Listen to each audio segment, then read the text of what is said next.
Hi எல்லாரும் எப்படி இருக்கீங்க? சண்டே மார்னிங் சிக்கன் ஃபிஷ்ஷுன்னு சாப்பிட்டு ஒரே போர் அடிச்சுது.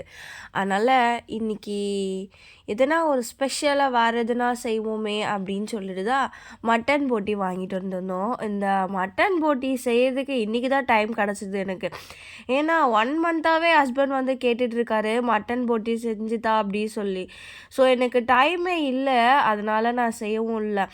இது வந்து ஒரு பெரிய ப்ராசஸ்ங்க. இது க்ளீன் பண்ணுறதுலாம் ரொம்ப கஷ்டம். ஸோ அதனாலேயே நான் அதை செய்யறதுக்கு மூடே போகவே இல்லை. ஸோ இன்றைக்கி லீவ் தான், இன்றைக்கி ஷாப் போடல, இன்றைக்கி மழை பெஞ்சிட்ருக்கு. அதனால் சரி இன்றைக்கி ரெடி பண்ணலாம் அப்படின்னு சொல்லிட்டு தான் மட்டன் போட்டி வாங்கிட்டு வந்து அதை வந்து க்ளீன் பண்ணிகிட்டு இருந்தேன். ஒரு வழியாக க்ளீன் பண்ணி முடிச்சாச்சு. ஸோ இந்த வெங்காயம் இந்த பூண்டெல்லாம் உரிக்கிற வேலை வந்து ஹஸ்பண்ட் கிட்ட கொடுத்தாச்சு. அவர் கரெக்டாக அதெல்லாம் பண்ணி கொடுத்துருவார் எனக்கு.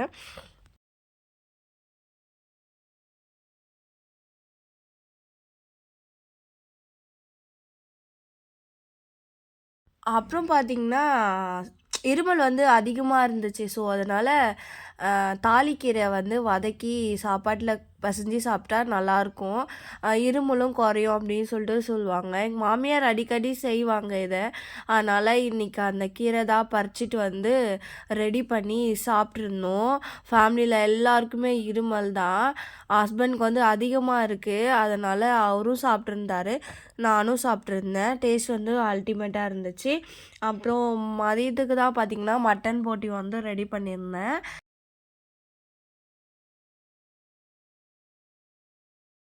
அப்புறம் இந்த மட்டன் போட்டி யாருக்கெல்லாம் ரொம்ப பிடிக்கும் அப்படின்னு சொல்லிட்டு மறக்காமல் வந்து எனக்கு வந்து கமெண்ட் பண்ணுங்கள். அட என்னடா இது, இதுக்கு வேறு வேலையே கிடையாது, எனி டைம் எதனா ஒரு வீடியோ ஒன்று எடுத்து போட்டு கிடக்குது அப்படின்னு சொல்லிட்டு கண்டிப்பாக நினைப்பீங்க. நினைக்கிறவங்களுக்கும் சொல்லிடுறேன், எனக்கு வந்து இதில் இன்ட்ரெஸ்ட் இருக்குது. ஸோ அதனால் நான் வந்து போடுறேன். விருப்பம் இருந்தால் பாருங்கள், விருப்பம் இல்லையா பார்க்காம போயிடுங்க. அதுக்காக இது என்ன இப்படி பண்ணுது அப்படி பண்ணுது அப்படிலாம் பேசாதீங்க. ஏன்னா எனக்கு பிடிச்சத நான் செய்கிறேன். நான் யாருக்காகவும் வாழலை, எனக்காக என் ஃபேமிலிக்காக மட்டும்தான் நான் வாழறேன்.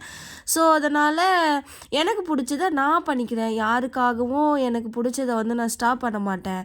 யாருக்காகவும் நம்ம வந்து வாழலை. ஏன்னா ஒரு சில பேருக்கு நம்மள பிடிக்கும், ஒரு சில பேருக்கு நம்மளுக்கு பிடிக்காது. ஸோ நம்ம வந்து வாழணும்னு நிறைய பேர் நினைப்பாங்க, ஒரு சில பேர் நம்ம வாழக்கூடாதுன்னு நினைப்பாங்க. அதுக்காக நம்ம சாகவா முடியும்? தப்பாக ஏதோ பேசியிருந்தா மன்னிச்சிடுங்க. இந்த வீடியோ பிடிச்சிருந்தா லைக் பண்ணுங்கள். பாய்.